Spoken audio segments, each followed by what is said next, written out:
Bonsoir à tous, il est 20h22. Merci d'être avec nous sur La Première. Voici les titres de cette édition spéciale, troisième jour de la visite présidentielle, ce samedi 5 mai 2018. Émotion, détermination, humilité. Emmanuel Macron, premier président de la République à se rendre sur Ouvéa, 30 ans après le drame de la grotte, a rendu un hommage aux gendarmes et aux militants indépendantistes tués le 5 mai 1988. La remise au gouvernement des 2 actes de prise de possession de la Calédonie par la France en 1853, autre grand moment de mémoire du voyage présidentiel.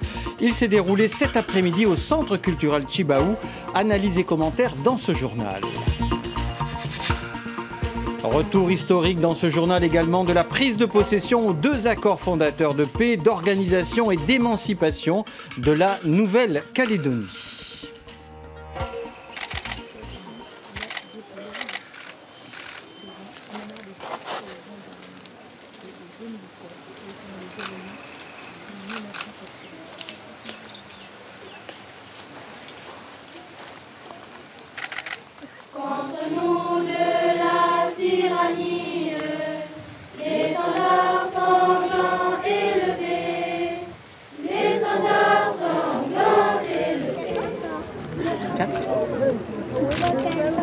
Et toi? 5 ans. Et tu t'appelles comment? Brigitte. Brigitte? Oh, dis donc.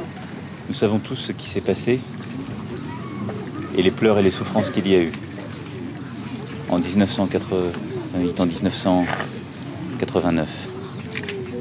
Mais je sais aussi tout ce qui a été fait. Et c'est aussi à la fois aux mémoires celles et ceux qui sont tombés, mais à leurs familles que je voulais rendre hommage. Un hommage complet, un hommage pour unir.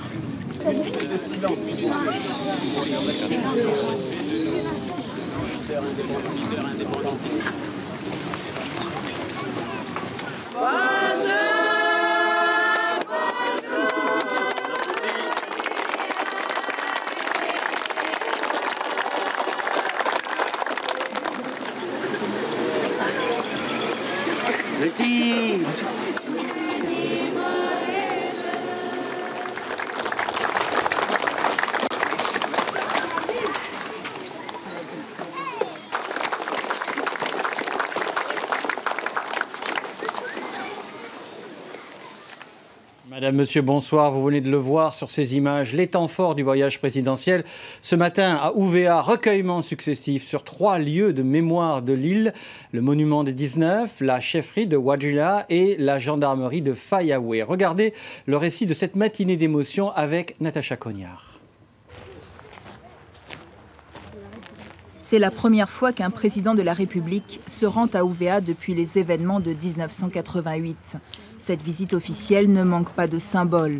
30 ans après le drame qui s'est déroulé dans l'île, le premier geste d'Emmanuel Macron est de se rendre à la brigade de gendarmerie de Fayaoué. Pour rappel, le 22 avril 1988, l'occupation illégale des lieux par des militants indépendantistes entraîne le décès de 4 militaires, puis la prise d'otage de 27 gendarmes. Aujourd'hui, le dépôt de gerbes sur la stèle en hommage aux gendarmes tués est accompagné par la Marseillaise et l'hymne calédonien chanté par les collégiens de l'île.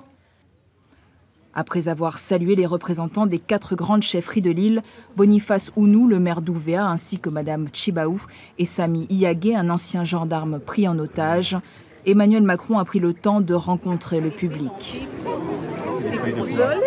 Le président de la République s'est ensuite entretenu avec les familles des gendarmes actuellement en poste à la brigade, un moment de recueillement et d'émotion. Et après les familles des gendarmes, Emmanuel Macron s'est rendu à Wadjila pour 2 hommages à Jean-Marie Tjibaou et Yewene, tombés sous les balles de Djoubeli Wea, puis ensuite aux 19 militants indépendantistes tués dans l'assaut de la grotte de Gossana. Comme il l'avait annoncé à son arrivée à Ouloup, le président n'a pas déposé de couronne sur la stèle des 19 en accord avec les chefs coutumiers. Récit d'Éric Dufour. Le président de la République s'est présenté avec beaucoup d'humilité lorsqu'il a été reçu à la grande chefferie de Wadjila. Le haut-commissaire Thierry Lataste a pris la parole pour souligner ce moment unique, la première visite à Ouvéa d'un chef de l'État. Il a insisté sur l'esprit de paix, de recueillement et de réconciliation qui doit régner sur cette rencontre, propos concrétisés par les paroles d'Emmanuel Macron. Nous savons tous ce qui s'est passé et les pleurs et les souffrances qu'il y a eu en 1988, en 1989. Mais je sais aussi tout ce qui a été fait après. Nous devons penser à la jeunesse, a poursuivi le président. Elle porte toute l'histoire sur ses épaules. Il faut l'aider à grandir. Image forte sur le lieu où sont tombés Jean-Marie Tjibaou, Yewene et Djoubeli Ouvéa, le président aux côtés de Marie-Claude Tjibaou. Emmanuel Macron a ensuite rencontré à l'écart les familles qui souhaitaient partager avec lui un moment de recueillement avant de planter symboliquement un cocotier dans la tribu de Ouadrilla. Changement de programme ensuite avec les dépôts de gerbes sur la tombe des 19. Chaque représentant des victimes a déposé ses fleurs. Et comme il l'avait indiqué à son arrivée à Ouvéa, le président Macron est resté en retrait dans une volonté d'apaisement. Et ces deux actes de réconciliation et de recueillement à Ouvéa étaient voulus par le chef de l'État. Et cela en dépit du collectif de Gossana qui a été empêché de se rendre sur site le matin. A noter que sur la tombe des 19, le recueillement présidentiel s'est fait plus discret. Compte rendu de Thérèse Waya et de Gaël Detcheverry. En 88, c'est le blocus. Personne qui a vu, qui a été témoin de tout ce qu'ils ont fait ici. Ils ont abattu nos enfants. Regardez. On vient nous diviser, encore une fois. Macky Ouéa du collectif de Gossana est révolté. Le barrage érigé ce matin par la gendarmerie est clairement destiné à empêcher les siens de se rendre à Ouadjila. Les nerfs sont à cran, d'autant que selon le collectif, c'est une tradition que le 5 mai, il aille aussi se recueillir sur la tombe des 19 militants indépendantistes. Dans le programme, c'était prévu, comme on le fait d'habitude. Tous les ans, on arrive à 9h pour faire la coutume et déposer nos fleurs sur la tombe. Vous avez été informé du blocage ? Non, j'étais surprise là, ce matin qu'ils ont bloqué la route. Donc, du coup, là, c'est toutes les chefferies du Nord qui sont bloquées. Au cours de cet arrêt forcé, pro-Macron et anti vont se dire ce qu'ils avaient sur le cœur. Des cris, des pleurs, c'était jour de colère ce samedi sur la route de Hanawa. Pour les services de sécurité, l'opposition de Gossana au recueillement du président à Ouadjila explique ce blocage. On sait ce qui s'est passé avant, tout ce qui a été dit. On sait le poids de la parole. Quand elle est prononcée, on ne peut plus revenir en arrière. Au bout de 3/4 d'heure de tension et de pourparlers, la circulation est de nouveau ouverte. Mais le collectif de Gossana a déjà pris la décision de retourner chez lui. On va demander d'abord aux familles d'avancer. À Ouadjila, passé les cérémonies d'accueil et l'émotion, l'histoire retiendra que le président de la République s'est mis en retrait pendant le dépôt de gerbes pour laisser une chance à la mémoire de se construire entre tous. 30 ans après l'assaut sanglant de la grotte de Gossana, cette première visite présidentielle est considérée par beaucoup de monde ici comme une nouvelle page dans l'histoire de l'île. C'est un geste qui peut vous paraître symbolique, mais qui, me semble-t-il, après concertation, et je crois que tout le monde en convient, et nature a montré qu'on entend cette voix dissidente et qui permettra à chacun de vivre, mais qui permettra aussi d'apaiser tout le monde, de tourner une page en continuant dans ces mémoires partagées et de marquer la présence de la République. Et sur place à Ouvéa, l'accueil fait au président par la population a été très chaleureux. Sylvie Méhoun et Michel Bouillet ont recueilli la parole de 3 habitants d'Ouvéa. Et malgré les blessures de Gossana, tous estiment que le déplacement présidentiel est positif pour Ouvéa et la Calédonie. Écoutez. Je suis contente, je suis fière du président de la République. Parce que c'est la première fois qu'il arrive ici dans les îles, mais à l'île d'Ouvéa, où les 19 sont tombés. C'est un moment très fort, cette rencontre avec le président et la délégation présidentielle, puisque là on est très content après avoir discuté avec les gens de la tribu et également les gens du district de Fayaoué et ceux de Mouli et un peu ceux qui sont originaires du nord d'Ouvéa, en grande partie ils sont d'accord, ils sont tout à fait en accord avec l'arrivée de notre président. C'est vraiment un super moment pour moi en tant que femme d'OVA. C'est une fois dans notre vie d'avoir le président de la République qui s'intéresse à notre île, à notre histoire, à notre commune. Peu importe les positions que chacun puisse avoir, c'est un moment que j'oublierai pas, quoi. Alors Valérie Jonot, bonsoir. Bonsoir. Voyons avec vous, à présent, c'est la synthèse de cette séquence OVA, on va dire. OVA, Alexandre, on attendait cette séquence comme une étape finalement assez risquée, sensible dans cette visite présidentielle. Une première annoncée, on l'a dit, risquée, car le collectif de Gossana parlait de provocation, de non-respect de la période de deuil. Il avait d'ailleurs signé plusieurs actions cette semaine et était encore mobilisé ce matin. Au final, Emmanuel Macron parvient à faire de ce déplacement un moment mémoriel important. Une image résume tout, celle où il plante un cocotier avec la petite Ginette, on l'a entendu dans le discours au Théâtre de Lille, mais aussi avec l'un des fils d'Alphonse Dianou, donc le chef des preneurs d'otages de 1988. Ce cocotier de la réconciliation en terre, c'est une séquence chargée en émotions, mais tout comme celle où l'on voit le chef de l'État aux côtés de Marie-Claude Tjibaou, c'était à la chefferie de Ouadjila, ou encore quand il rend hommage aux gendarmes et militaires tués. Une visite à Ouvéa, finalement, on peut le dire, apaisée, car le chef de l'État a assoupli son programme. Pas de dépôt de gerbes sur la stèle des 19 militants indépendantistes tués. Il s'est tenu en retrait après avoir entendu finalement les demandes de certaines familles d'Ouvéa. Il a même, selon nos sources, appelé hier soir Maki Wea, le frère de Djoubeli Wea. Merci Valérie pour cette analyse. Olivier Houdan, bonsoir. Bonsoir. Vous êtes aussi historien. On vient de le voir dans ces images, beaucoup d'émotions, des symboles. 30 ans après, le cocotier du pardon, donc des gestes. Est-ce que tout est oublié pour autant selon vous ? Oh, certainement pas. Nous qui avions une quinzaine d'années au moment du début de la période des événements, qu'on continue à appeler les événements, mais qui est en fait une véritable guerre, jusqu'aux années de lycée, puisque moi je passe le bac l'année d'OVA, on a perdu notre innocence, les jeunes calédoniens à cette époque-là, et puis avec OVA, quelque part, on a aussi perdu un certain nombre d'illusions.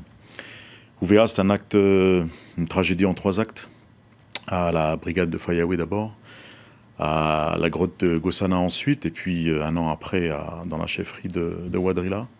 Ces 3 actes entraînent la mort au total de 29 personnes. Si on sort de nos souvenirs et si on rappelle ici le nom de Goni Wea, un octogénaire de Gossana qui va certainement mourir du fait du traumatisme causé par l'occupation militaire de sa tribu.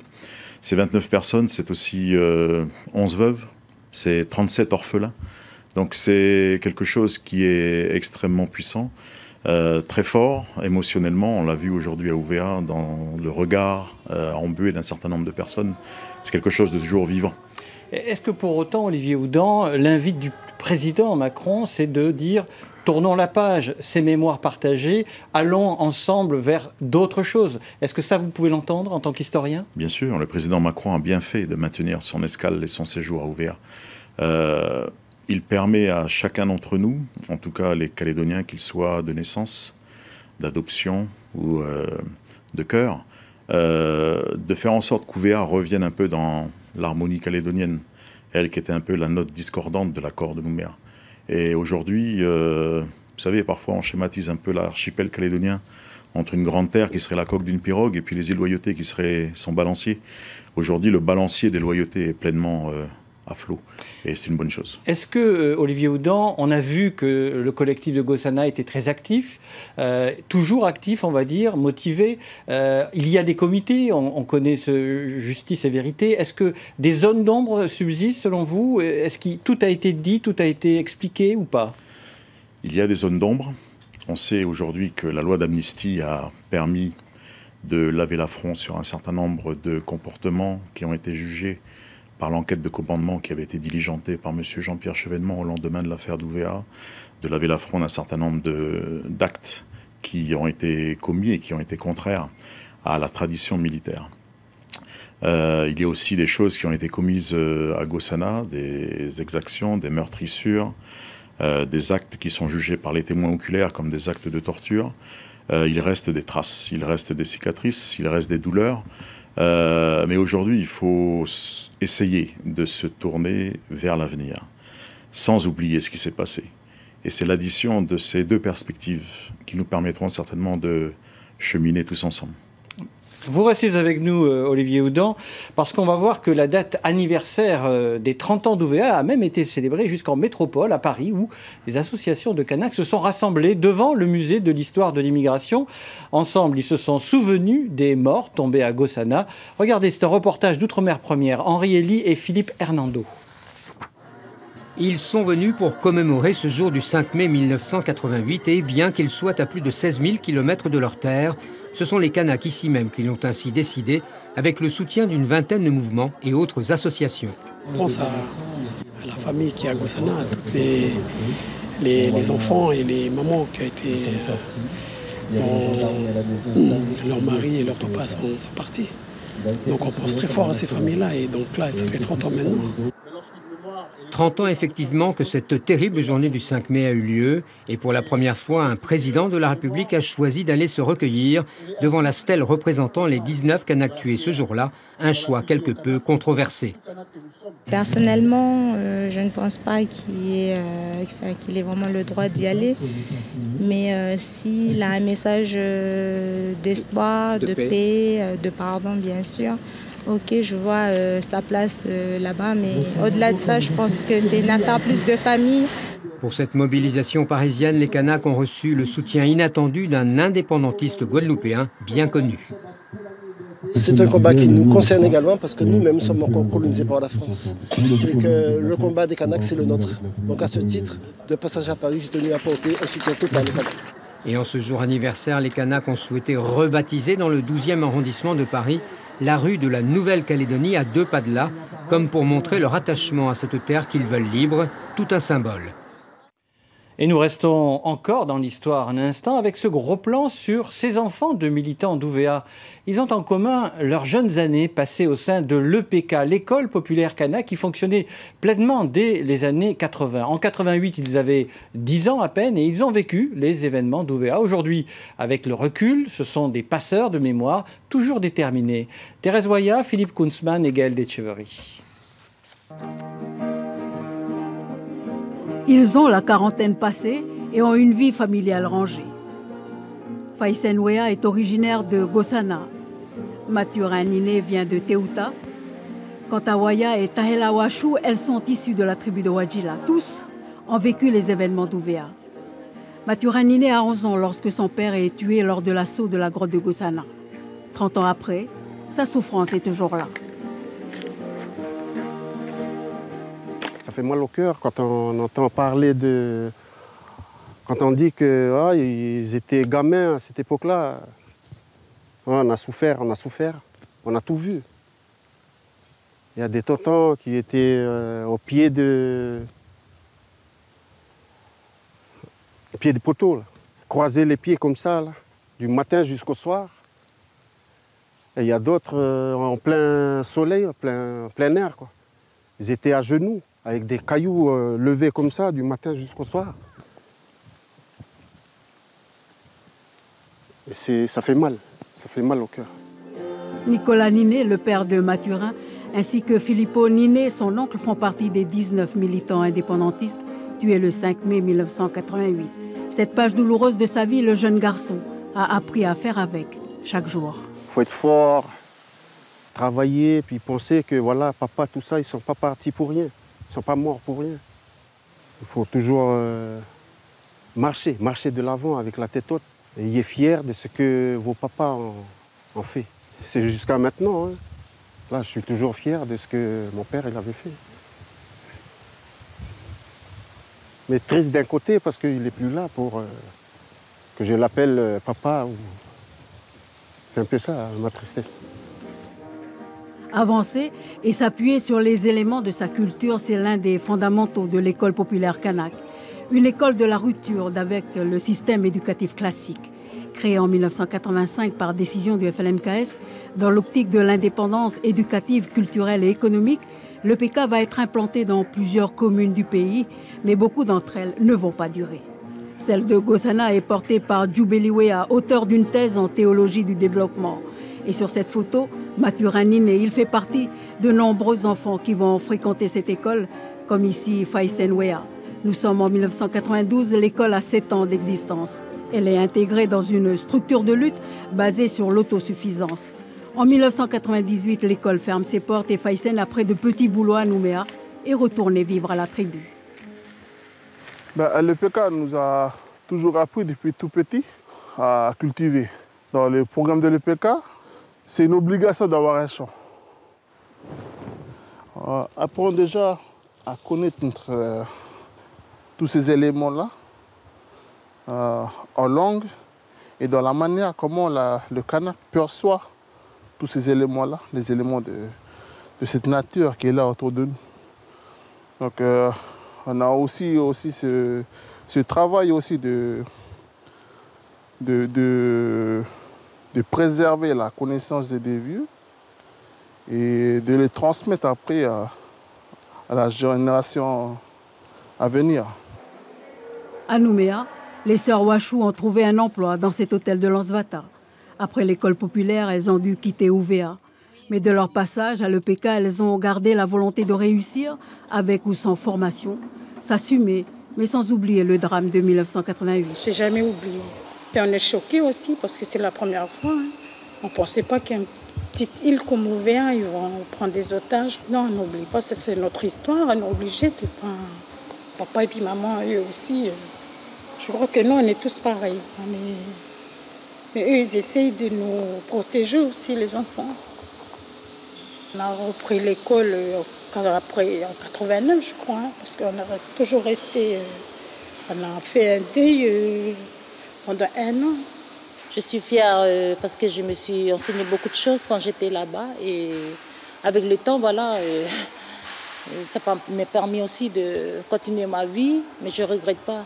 Et j'aurais aimé que ça existe toujours, l'école populaire Kanak. J'aurais aimé qu'on a notre indépendance, voilà, qu'on vit chez nous et partage en même temps avec les ethnies qui sont là aussi, voilà, faire le partage, mais qu'on a notre liberté librement. Cette année, pour le 30e anniversaire des événements, Mathurin et sa famille de Teuta sont revenus à Gossana. Depuis 1988, c'est le 23 avril qu'ils arrivent à la tribu, date anniversaire de leur périple à travers la forêt 30 ans plus tôt. Les paroles vont s'échanger, avec le devoir de mémoire ressurgissent les souvenirs. Pour les 2 hommes, il a fallu faire des choix pour se reconstruire de l'intérieur. Avec ma vocation et mon histoire, j'ai décidé d'aider. Ça me fait du bien. Là, à chaque fois que je mets mon aube, avec ma croix, avec la Bible, on dirait que je plane, je me sens plus léger et heureux. Depuis 30 ans, l'histoire de ma famille, mon histoire à moi, même jusqu'à aujourd'hui, on continue toujours à souffrir. Moi, pour s'en sortir, il faut travailler, faire des choses, faire preuve qu'on veut avancer malgré tout. Et aussi pour rassurer aussi nos enfants que la vie n'est pas facile, quoi.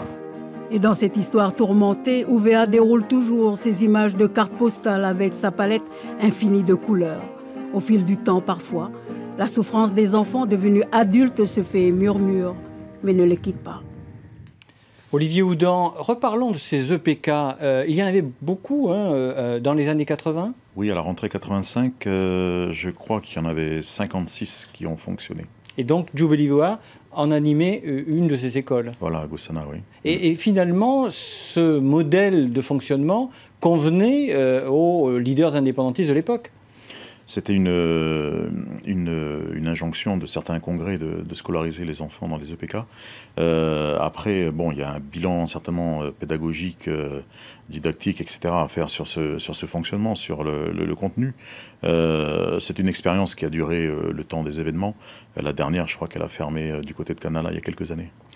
Revenons sur le contexte de ce drame d'UVA. On est dans un contexte national assez tendu puisqu'on est dans une campagne présidentielle. Tout à fait, on est entre les 2 tours d'une campagne présidentielle. L'assaut de la gendarmerie se passe 2 jours avant le premier tour. Et puis l'assaut dans la grotte de Gossana se déroule 3 jours avant le deuxième tour. L'assaut dans la grotte de Gossana a été retardé pour permettre une autre libération d'otages, celle des otages du Liban. Les deux chercheurs Marcel Carton et Marcel Fontaine et le journaliste Jean-Paul Kaufmann. C'est-à-dire que Jacques Chirac, qui avait bien compris un certain nombre de crédits médiatiques et certainement électoraux qu'il pouvait tirer de cette libération, a également pris en compte cela pour essayer de battre le candidat Mitterrand, bien sûr. Donc là, la Calédonie, à ce moment-là, bascule dans le, on va dire, au plan national, devient un enjeu, ce qui n'est pas souhaitable, puisqu'on a des radicalisations qui s'effectuent. Oui, il ne faut pas oublier qu'il y a OVA, mais il y a aussi des moments extrêmement tendus, crispés, violents à Canala. Et puis pendant toute la période des otages d'OVA, il ne faut pas oublier aussi les noms de Julien Accaro, de Martial Vanna, de José Lapetite, à Wenpouech, à Vaud, qui vont aussi décéder pendant cette période-là. Cette radicalisation, on est dans un affrontement colonial, un affrontement avec des militaires, on est dans un contexte quand même particulier, on va dire, très guerrier. Si l'on en croit les prises de position à la fois de Jean-Marie Tjibaou au lendemain de la prise de la brigade de Fayaoué, il parle d'une guerre coloniale. L'ancien sénateur Lionel Cherrier, pendant cette même période, va utiliser le terme de guerre d'indépendance. En tout cas, on est dans un affrontement entre des militants d'un front de libération qui vont être armés pour l'occasion et qui vont se transformer d'une certaine manière en passant de l'état de militant et en devenant des militaires. Et cette situation va nous permet de nous dire aujourd'hui que c'était ce segment une guerre coloniale, en effet. Ouais. Pour autant, de ce chaos naît la lumière des accords de Matignon-Oudinot, les négociations, les accords, et aujourd'hui, les 30 ans après. Tout à fait. De cette confrontation, de cette collision des corps, des esprits, dans la brigade, dans la grotte, et puis ensuite à Ouadrilla plus tard, vont en effet permettre le miracle de Matignon. Mais moi, en tant que jeune Calédonien, je n'oublie pas que dans l'encre du stylo de chacun des signataires de Matignon, il y a le sang des gendarmes, il y a le sang des 19 d'OVA, et puis il y a aussi le sang, quelque part, de Yewene, Jean-Marie Tjibaou et Djoubeli Wea. Mais quand vous entendez le président Macron au Théâtre de Lille, vous avez de l'espoir pour l'avenir de ce pays ? Je suis extrêmement optimiste pour l'avenir de mon pays, parce que tout est possible. Et avec le dialogue, avec le respect, avec la prise en compte d'un certain nombre de choses qui font ce que nous sommes aujourd'hui, tout est possible. Quand il dit que c'est un pays de regard, par exemple ? Oui. Le regard, il faut savoir le poser, mais aussi le changer sur certaines périodes de notre histoire commune. La mémoire collective, c'est aussi le reflet de ce regard. Elle peut changer, elle peut se modifier, et puis elle peut parfois être embuée de larmes, et puis aussi elle peut être le prolongement d'un éclat de rire. Merci Olivier Audin pour avoir accepté notre invitation ce soir. Merci beaucoup. Et nous allons parler de la remise des 2 actes de prise de possession au Centre culturel Tjibaou, autre grand moment du voyage présidentiel. Mais juste avant cela, Emmanuel Macron a assisté à une cérémonie coutumière accueillie par Hilarion Vendégou, le grand chef de l'île des Pins. Le président de la République a déclaré « La Nouvelle-Calédonie touche au cœur et je continuerai d'être là ». Fin de citation. Le président de la République a ensuite remis les 2 actes de prise de possession, entouré d'Hilarion Vendégou, de Philippe Germain, de Sébastien Lecornu et d'Annick Girardin, dans la salle d'exposition du Centre Jean-Marie Tjibaou. Voyez ce reportage de Caroline Antich-Martin et de Nicolas Fasquelle. Au final, ce n'est pas un, mais 2 documents qu'Emmanuel Macron remet au gouvernement de la Nouvelle-Calédonie. L'acte de prise de possession par la France, signé le 24 septembre 1853, à Balade, par le contre-amiral Février des Pointes, mais aussi l'acte signé 5 jours plus tard à l'île des Pins. Jusqu'à présent, ces documents étaient conservés aux Archives nationales d'Outre-mer à Aix-en-Provence. Ils seront désormais consultables aux Archives de la Nouvelle-Calédonie. Pour Emmanuel Macron, il ne s'agit pas d'une restitution, mais bien d'un déplacement géographique de documents qui symbolise le temps de l'adhésion politique et citoyenne. Ce n'est plus un acte unilatéral qui vient d'un côté, c'est celui d'une communauté qui a décidé, à choisir, parce que nous l'avons collectivement décidé, nous l'avons collectivement organisé. Et donc, c'est avec ce grand soin, avec, si vous m'y autorisez, cet amour que porte la République pour la Nouvelle-Calédonie et ce respect pour le choix qui s'exprimera dans quelques mois que je voulais remettre ici ces deux actes de possession. Un discours fédérateur qui met fin au suspense. Depuis l'annonce de cette remise, une partie des indépendantistes et loyalistes se perdait en conjecture sur le sens à donner à cet acte. Les voici rassurés. On avait considéré que cette remise était inopportune. Les propos du président ont été rassurants dans le sens où il a dit que c'était simplement finalement un transfert d'archive à archive et que ce n'était pas une restitution de l'acte au sens d'un éventuel abandon de la Nouvelle-Calédonie par la France. Au contraire, il a indiqué que il y avait un amour de la France pour la Nouvelle-Calédonie et qu'il y avait au contraire un intérêt très fort et que c'était désormais les Calédoniens qui décideraient de leur avenir le 4 novembre. Donc on peut être qu'en phase avec ça. Ce qui est important pour nous, c'est ce que nous sommes en train de construire. Voilà, c'est cela qui est important pour nous. Et si ce document, donc, il est transféré ici aux archives de la Nouvelle-Calédonie, ça pourrait constituer un fonds du futur pays. Voilà.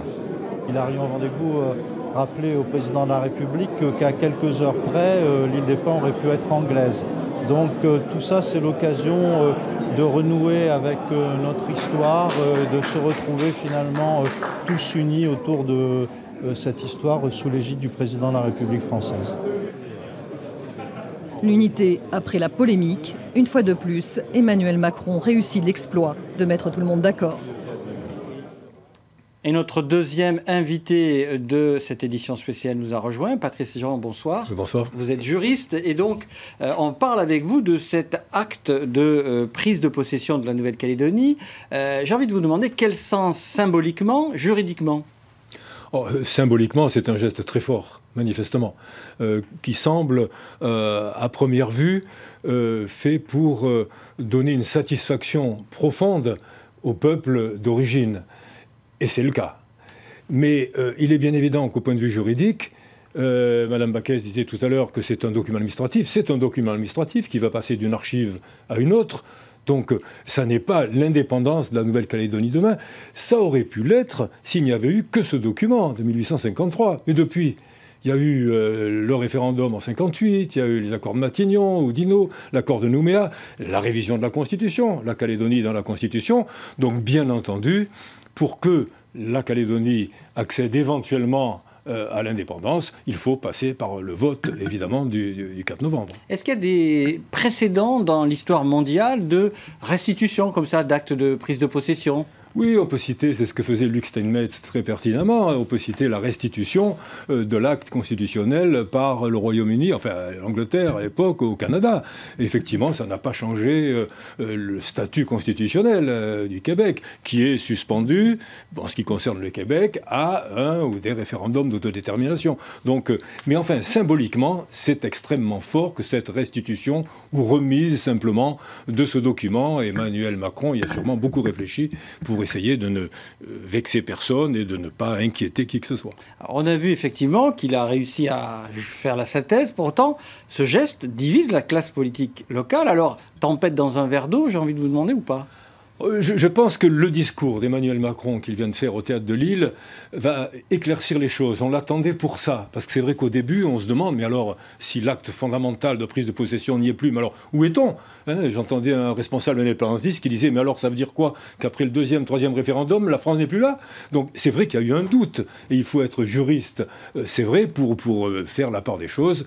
C'est pas une tempête dans un verre d'eau, c'est quelque chose de profondément important symboliquement. On pourra voir ces actes, on pourra les lire, avec l'île des Pins où c'était un peu différent.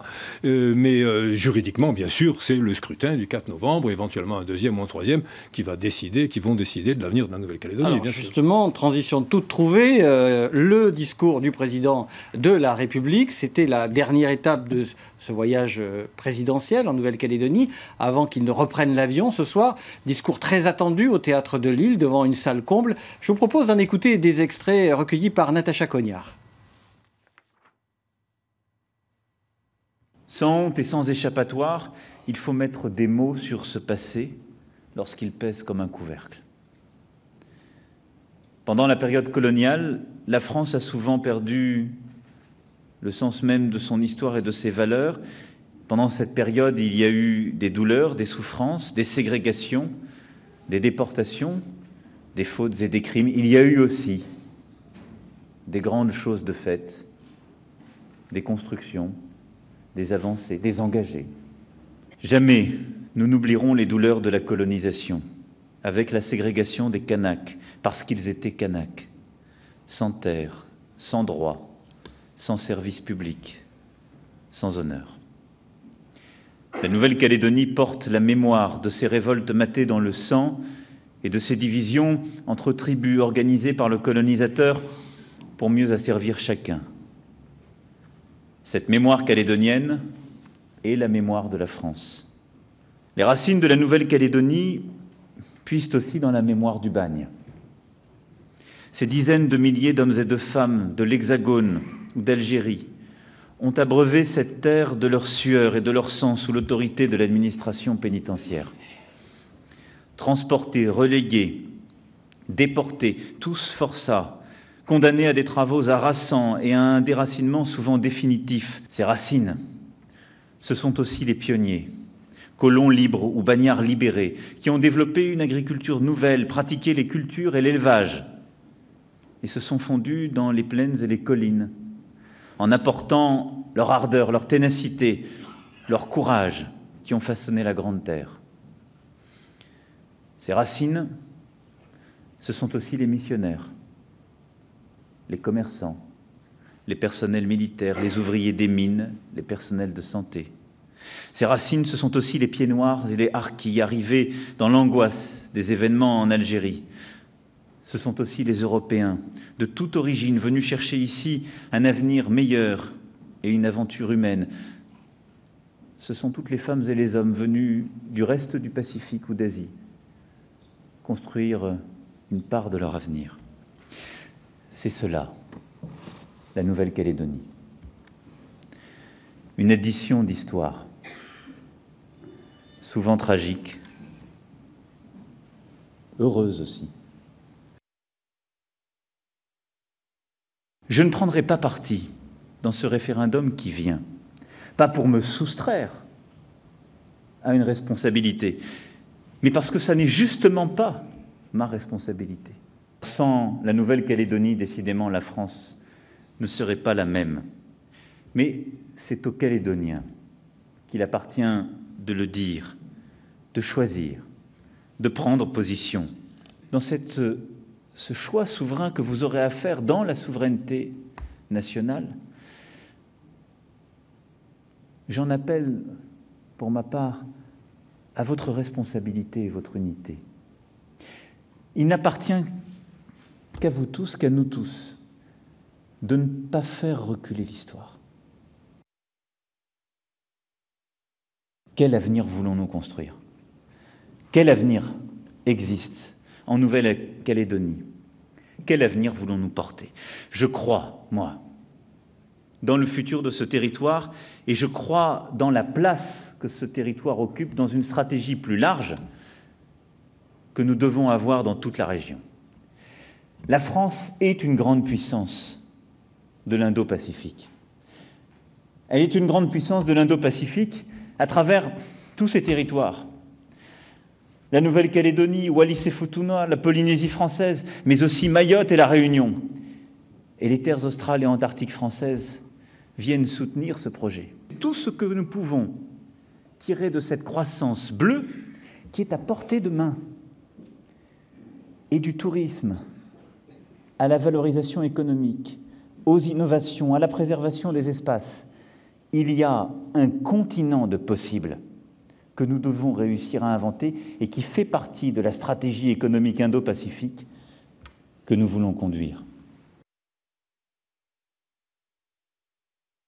Nous étions hier dans un lycée formidable, le lycée Michel Rocard, exemplaire, et j'y ai vu toute la richesse de l'archipel. Et je souhaite que nous puissions continuer cette stratégie éducative qui est le pilier indispensable pour que chacune et chacun y trouve sa place, pour que toute la jeunesse puisse avoir accès à la meilleure éducation, à la meilleure formation, pour qu'on puisse, dans l'école, enseigner les savoirs fondamentaux, les meilleurs enseignements, mais aussi les cultures, les langues, qui font la tradition et la richesse de l'archipel. Valérie Jonot, qu'est-ce qu'on peut dire sur cette deuxième séquence du voyage avec ce discours présidentiel au Théâtre de Lille? C'est un discours d'abord, Alexandre, qui était attendu par les Calédoniens. On peut dire que Emmanuel Macron s'est posé en rassembleur des mémoires et de l'histoire.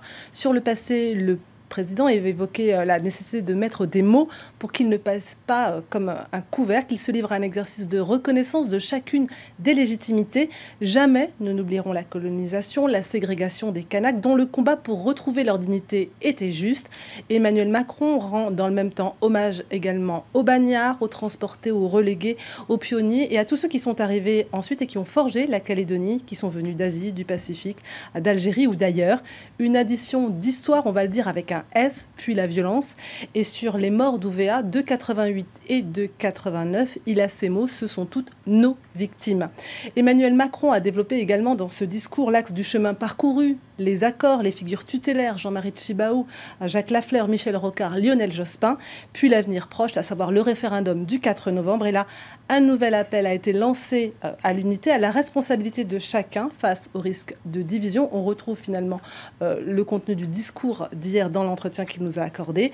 Un appel à l'unité aujourd'hui, après les liens du passé, et un appel en même temps vers l'avenir. Emmanuel Macron a lancé cette phrase: il faut peut-être changer de conjugaison, imparfait et passé composé, mais vouloir conjuguer au futur. Le futur, il l'a dit, il le voit tourner vers l'économie, vers la formation de la jeunesse, vers l'égalité homme-femme. Et le futur, il est aussi incarné, Alexandre, par cette rencontre avec la petite Ginette, une fillette d'Ouvéa, qui doit veiller aux cocotiers plantés ce matin, donc à la chefferie de Wadrilla. Mais attention, a-t-il dit, la Calédonie doit aussi veiller sur elle. Merci Valérie Jonot pour cette synthèse de ce discours. Patrice Jean, j'ai envie de vous demander, si vous aviez une phrase à retenir de ce discours, quelle phrase ce serait? Je dirais... la France ne serait pas la même sans la Nouvelle-Calédonie. Elle serait moins belle sans la Nouvelle-Calédonie. Je pense que le président a dit qu'il ne prenait pas position. Il ne veut pas s'immiscer. Je pense que c'est normal à 6 mois de la consultation référendaire. En même temps, c'est relativement nouveau. Il s'est projeté vers l'avenir avec un certain optimisme. Est-ce que la France se projetterait de la même manière selon qu'il y a l'indépendance ou pas? Ça, chacun doit se faire son opinion. Mais je pense que cette qualité qu'il a eue de se projeter dans l'avenir, de donner un espoir aux jeunes, de dire que, par exemple, la bataille première, c'est la bataille de l'éducation, que les jeunes ne devaient pas avoir peur, qu'il y avait plein de métiers qui allaient s'ouvrir, de nouveaux métiers, pas seulement dans le nickel, et que tout ceci institutionnellement était basé sur un modèle exceptionnel d'intelligence collective. On a eu un président qui, en plus d'être brillant, de parler sans notes, et en plus de faire preuve d'une certaine empathie, bienveillance, je pense qu'il est capable de rassembler dans une certaine mesure. Il ne va pas convaincre tout le monde, loin de là, mais je pense qu'il y a peut-être à retenir une nouvelle approche, plus optimiste peut-être que précédemment. Est-ce que dans la geste présidentielle, le discours du Théâtre de Lille, la séquence Ouvéa, hier la séquence du Nord, est-ce que tout est bien en place pour parler à tout le monde finalement? Est-ce que c'est comme ça que vous voyez les choses? Parler à tout le monde, on ne peut jamais parler à tout le monde. Je pense que ça a été bien pensé. Qu'il y a eu aussi peut-être parfois un peu la chance, peut-être des facultés d'adaptation des uns et des autres, notamment des journalistes. Mais en ce qui concerne la visite présidentielle, je pense qu'il a fait au mieux.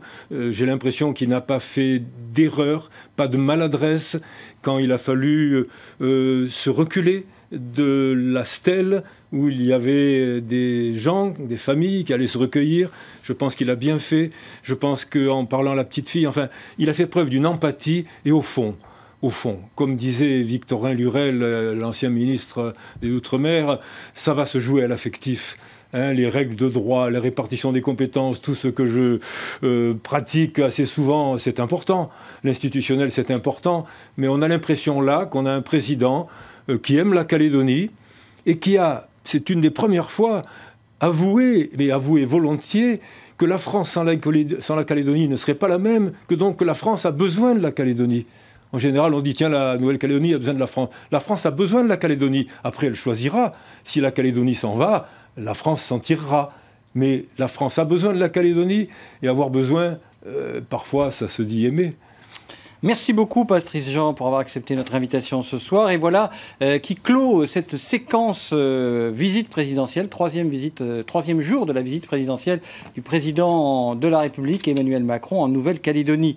Je vous invite à présent à vous replonger dans l'histoire de ce pays, de la prise de possession, 1853, aux deux accords fondateurs de paix, d'organisation et d'émancipation de la Nouvelle-Calédonie, Matignon, Oudinot en 88 et Nouméa en 98. C'est un reportage de Christiane Poëdi et Cédric Desbois. Balade, le 24 septembre 1853. L'amiral Février Despointes prend possession de la Nouvelle-Calédonie au nom de la France pour y installer le bagne. 3 ans plus tôt, sur l'île de Yinguébane, des marins de la corvette Alcmen sont massacrés par les habitants de l'île. Monseigneur Douard célèbre la première messe sous un banyan et sous la protection de l'armée. À cette date, 2 traités sont signés avec les chefferies de Puebo et la grande chefferie Vendégou à l'île des Pins. Objectif de l'Empire, créer une colonie de peuplement et pour ce faire, dépossède les Kanaks de leurs terres pour y installer les colons libres et les bagnards libérés. En 1878, 25 ans après la prise de possession, les Kanaks se révoltent, à leur tête le grand chef Ataï. L'insurrection va durer 1 an. Ataï est tué par un autre Kanak, Ségou, et les prisonniers sont exilés sur l'île des Pins ou dans le nord du pays. En 1887, le gouverneur Feillier étend le code de l'indigénat à l'ensemble de la colonie. Et la tribu, c'était là où on devait être traqué pendant cette période. Si on sort de telle tribu, il faut que le chef sache, et puis il faut que la gendarmerie aussi sache. Nous, quand on veut aller de Pont-Léon à Poindimier, il faut demander la permission au chef de la tribu et puis signer le papier par la gendarmerie pour qu'on puisse le montrer à Poindimier si on va. Et si on est allé pour 4 jours, ben, il faut rester 4 jours là-bas et revenir. Et puis montrer notre papier que nous sommes là de retour. Sinon, on va rentrer à la prison ou faire des corvées. Au début du XXe siècle, les réserves passent de 320 000 hectares à 124 000 et la population mélanésienne atteint son plus bas niveau à 27 000 individus alors qu'elle comptait 3 fois plus avant la prise de possession.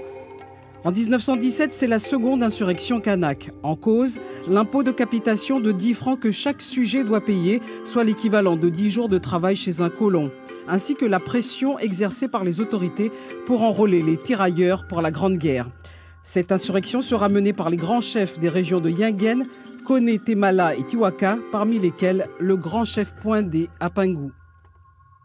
Il a amené la monnaie de guerre qui est envoyée par Mboirat pour le soulever contre le recrutement des volontaires. Parce que il dit que pourquoi on va aller défendre la France contre les Allemands alors que la France il est en train de nous prendre nos terres ici. Là. Maintenant, il va faire appel à nous pour qu'on va aller faire la guerre pour lui, pour reprendre sa terre que les Allemands ils sont en train de prendre là-bas. En 1946, c'est la fin du régime de l'indigénat. Sur le plan politique, les Kanaks obtiennent le droit de vote. Dans les années 50, le pays bénéficie d'une large autonomie. Pas pour longtemps. En 1963, le conseil de gouvernement est placé sous l'autorité du gouverneur. L'État reprend les pleins pouvoirs. Il s'inquiète de la forte croissance de la population kanak et encourage l'émigration vers la Nouvelle-Calédonie. Une immigration facilitée par le boom du nickel. Les événements de mai 68 et les revendications d'indépendance qui émergent dans les colonies du Pacifique influencent une jeune génération d'étudiants mélanésiens formés en métropole. C'est l'émergence du nationalisme kanak incarné par le groupe 1878 et les foulards rouges de Nidoïch Neslin. Selon eux, l'Union calédonienne n'est pas assez combative. Ils boycottent le Festival des Arts, organisé en 1975 par Jean-Marie Tchibaou, qui milite pourtant pour la reconnaissance de la culture kanak. C'était la première fois que 2000 Kanaks se rencontraient sur Nouméa pour dire ensemble qu'ils ne sont pas seulement des vestiges d'une race en voie de disparition, mais qui sont fondamentalement présents et avec une volonté de construire l'avenir, de partager l'avenir en apportant ce qu'ils ont de saveur à la vie moderne. Dans les années 70, le seul député kanak, Roch Pidjo, dépose à l'Assemblée nationale un projet de statut avec une large autonomie pour le pays. Son parti va plus loin en 1977 en réclamant l'indépendance, une revendication que le Front espère bien obtenir en votant pour le socialiste Mitterrand à la présidentielle de 1981. 1983, c'est la table ronde de Nainville-les-Roches qui rassemble pour la première fois les indépendantistes et les loyalistes du RPCR et de la FNSC. Je crois que c'était un premier accord écrit et surtout discuté. Parce que les discussions ont été intenses. Ce n'est pas des discussions qui ont duré 1 heure ou 2, ce sont des discussions qui ont duré des jours. Comment, en Nouvelle-Calédonie, nous pouvons vivre ensemble avec une revendication d'indépendance. 1984, c'est la 3e insurrection d'ampleur menée par les Kanaks, le début des événements. Les indépendantistes appellent au boycott des élections territoriales et instaurent le gouvernement provisoire de Kanaki. L'image d'Éloi Machoro, brisant une urne à Kanala, fait le tour de la planète. Le geste de Éloi Machoro en fracassant une urne, c'était une manière de dire « votre démocratie du bulletin de vote, la démocratie majoritaire, elle ne peut rien m'apporter à moi, je suis minoritaire et je n'ai pas d'issue ». Et la réponse à Éloi Machoro consistait à dire « on prend la Calédonie, on la divise en plusieurs circonscriptions et dans certaines circonscriptions, ceux qui sont minoritaires dans l'ensemble, les indépendantistes, ils deviennent majoritaires et ils ont du pouvoir ». C'est je crois qu'on peut dire, oui, ça c'était génial de pouvoir trouver une réponse à cette grande question de donner du pouvoir à ceux qui sont minoritaires. De 1984 à 1988, les événements tragiques s'enchaînent. Les loyalistes comme les indépendantistes comptent leurs morts. La guerre prend fin avec la prise d'otages et l'assaut de la grotte de Gossana à Ouvéa. Le 26 juin 1988, Jean-Marie Tjibaou et Jacques Lafleur se serrent la main sur le perron de Matignon. L'État, les loyalistes et les indépendantistes signent le premier traité qui prend en compte les aspirations de chaque camp, du jamais vu depuis la prise de possession en 1853. Il n'est pas donné à tout le monde d'arrêter une guerre civile en cours. Ça a été extrêmement fragile, ça a failli rater. C'est une des choses les plus délicates, difficiles que j'ai eu à faire dans ma vie, et c'est une de celles dont je peux être légitimement relativement fier. Les assassinats de Jean-Marie Tjibaou et Yewene au moment des commémorations à Ouvéa font craindre le pire. Finalement, les dispositifs prévus dans les accords de Matignon se mettent en place. Les institutions provinciales, le rééquilibrage économique nord-sud, avec notamment la vente de la SMSP de Jacques Lafleur aux indépendantistes. Le pays vit au rythme soutenu des grands travaux, en attendant le référendum prévu en 1998. Un référendum couperet, estime Jacques Lafleur, qui propose dès 1991 des négociations pour une solution consensuelle. Il ne faut pas de vainqueur et il ne faut pas de vaincu. D'abord parce qu'on ne sait pas ce que demanderont les vainqueurs et les vaincus seront humiliés. Et je pense toujours ça pour les référendums de sortie. Je préfère le dialogue. Réponse des indépendantistes, oui, à condition de régler le préalable minier. L'échange des massifs miniers de Poum et Koniambo pour asseoir la viabilité du projet Usine du Nord est acté en février 1998 à Bercy par le ministre des Finances Dominique Strauss-Kahn. Le 22 avril 1998, la Nouvelle-Calédonie entre à nouveau dans l'histoire avec un second traité. L'accord de Nouméa sera signé 2 semaines plus tard par le Premier ministre Lionel Jospin, Jacques Lafleur pour le RPCR et Rocco Amitan pour le FLNKS. Je suis persuadé que dans 20 ans, les Calédoniens et les Calédoniennes choisiront de demeurer au sein de la République. L'indépendance, ce n'est pas pour dans 20 ans. Elle commence à se construire dès aujourd'hui. Un premier référendum aura lieu dans 6 mois.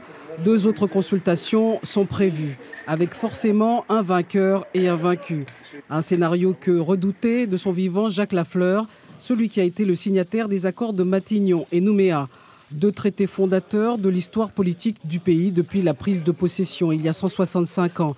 Jean-Marie Tjibaou, l'indépendantiste, l'aura payé de sa vie. Et vous l'avez remarqué, des petits incidents techniques ont émaillé la diffusion de ce sujet. Indépendamment de notre volonté, nous nous en excusons. Voilà, c'est la fin de cette édition spéciale, 3e jour du voyage présidentiel. Merci à toutes les équipes du journal qui ont contribué à sa réalisation, ainsi qu'aux téléspectateurs des Outre-mer qui nous ont suivis en direct. Eh bien, prochain rendez-vous d'information demain en radio, 5h, 19h en télé. Moi, je vous retrouve lundi soir. Passez une très très belle soirée sur la première, bien évidemment.